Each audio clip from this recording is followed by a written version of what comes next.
so at the UCs, it's 80-20.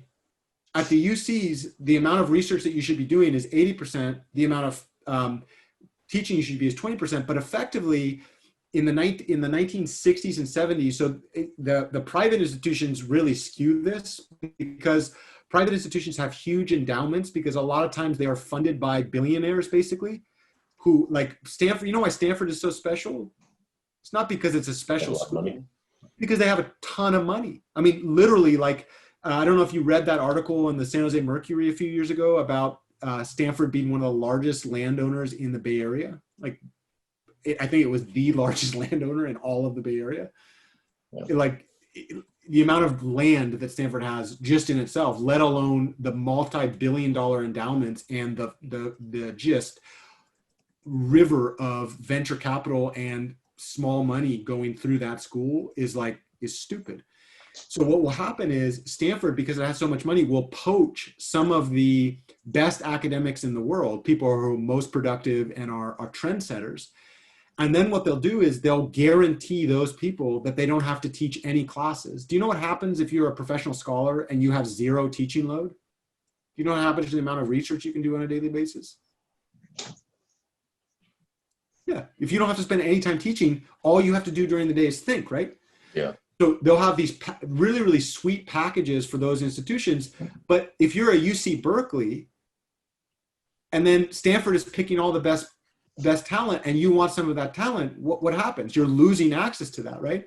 And so then you have like this academics arms race where UC Berkeley will be like, okay, well, not only are we going to give you zero teaching load, we're also going to give you all these other perks because we can't compete with Stanford on some of the stuff that they can do, right?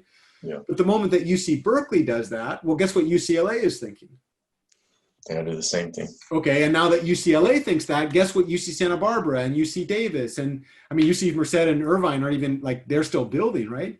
But now you have this academic arms race where in order to get the best talent, you're basically creating structures, systemic structures that make it in the financial interest of your faculty to de-incentivize education, aka the amount of time that it takes to create really, really rich educational experiences, and center or focus on the research bent, because there's so much money involved with that. There's grant money, there's private industry, there's private industry benefits when students get out of an education and they're ready for that type of thinking, right? Because it's basically a free training mechanism.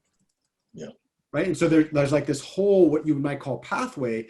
And so it's actually really, really difficult to get tenure at these institutions. Like talk about, like, there are people that get tenure at the age of like 42, and that's young.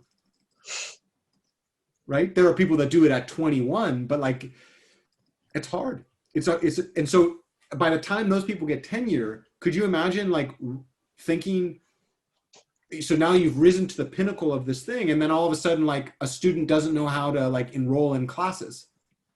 Like, are you going to spend 4 hours helping that student enroll in classes? No, it's not my fucking problem.